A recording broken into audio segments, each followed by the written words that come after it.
In this video, we're going to look at Canadian Solar, and this is a solar power company located in Canada, but the stock I'm looking at is traded on the NASDAQ. And what I do in my videos is I run my discounted cash flow model to figure out the stock price for a company, and also look at the financial ratios of the company and compare them with its competitors. So let's get started with the model. This company has a market cap of $1.34 billion. And that's the value of the company. And now we're going to get the stock price. They're trading at $22.72. So that's how much it costs to buy one share of stock. Next, we'll get the free cash flows. And free cash flows are the cash that's remaining after operating your business minus capital expenditures. And the way you value a company is you estimate the future free cash flows and then you discount that number back to today's value. And next, we're going to pull net income, and that's the profit and loss on the income statement. And we'll take 4 years of that and put it into the model. We also need the revenue, which are the sales for each year. And then you want to look at the numbers after you input them to make sure they look okay. So it looks like in 2016, 17, and 18, they had negative free cash flow, yet positive net income. Because free cash flow is the actual cash flow that you spent, but the income statement depreciates assets over time, so they only take into account maybe 10% of the value of the asset. But if you looked at the free cash flow and income statement over a 20, 30-year period, it would equal. It's just on each individual year, it would be different. Let's look at the capital structure of the company to figure out the discount rate we need to apply to the future cash flows. So they pay $81 million of interest on their debt. Let's see how much debt they have. We'll go to the balance sheet. We'll go to the liabilities section. And current debt of $3 billion. That's debt due within 12 months. And long-term debt of $619 million. That's debt due after 12 months. They have mostly current debt. That's a little concerning because they have to roll that debt. Luckily, interest rates are low now, so it shouldn't be too much of a problem. Interest payments on debt are tax deductible. Let's get their effective tax rate. We'll go back to the income statement. The income before tax is $179 million. The income tax is $42 million.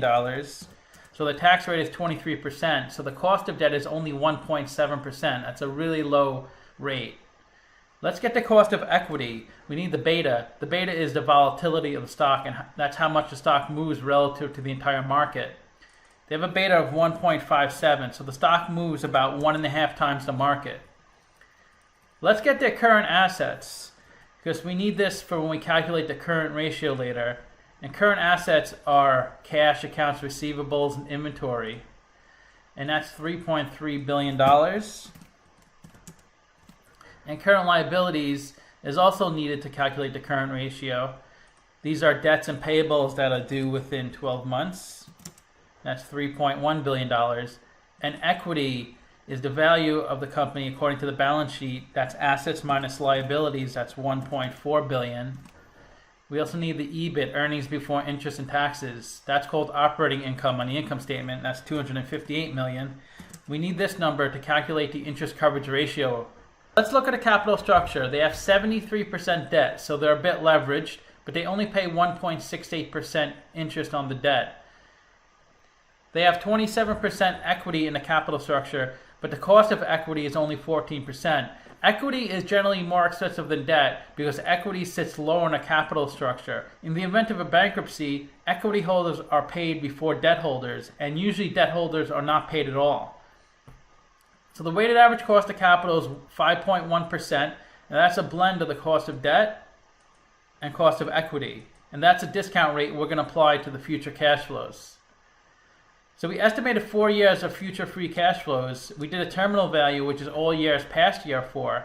We discounted those numbers back to today using the weighted average cost of capital. And we get a value of the company of $2.2 billion. We divide that by 59 million shares. And we get an intrinsic stock price of $38. It's trading at $23. So it's trading at a 40% discount. So it's a buy according to the model. Let's see what Simply Wall Street values the company at. They value them at $17. So they're saying the company is overvalued. It's a sell. Let's see where they've been trading. So they've kind of been up and down the past few years. It looks like they peaked around $32 a few years back, and they were as low as maybe $10 a few years ago. But they're sitting around $23. It looks like they've been increasing during coronavirus.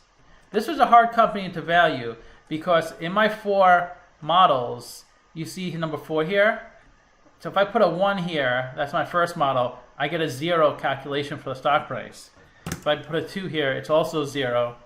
If I put a 3 here, it's also 0. So there's only one model where I can actually get a value. That's why it's really tricky to value these companies that have negative free cash flow.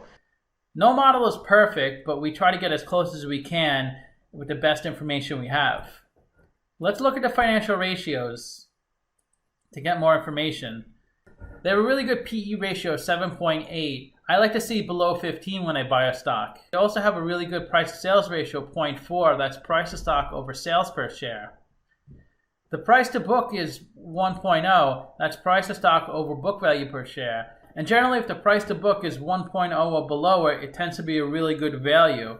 Let me show you what I mean.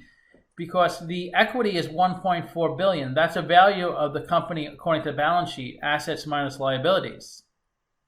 And the market value is $1.34 billion. So the book value is almost equal to market value, so it's like you're taking no risk when investing in this stock. Of course, you have to look at the balance sheet and make sure the assets are up to snuff and actually are worth what they say they are worth. Let's look at the current ratio. That's current assets over current liabilities, and that's 1.1, so they can cover their current liabilities, which is good. The ROE is 12%. I like to see about 20% or higher. That's income over equity. Interest coverage ratio of 3.2, so they can cover their interest payments a little more than 3 times. That's good. And they're a bit leveraged at 73% debt. The best way to look at ratios is to compare them to similar companies. I also did a video on Enphase, another solar company. And in terms of PE, price to sales, and price to book, Canadian Solar is better. In terms of current ratio, ROE, debt, and market cap, Enphase is better. So let me know what you think of the video. Thanks for watching.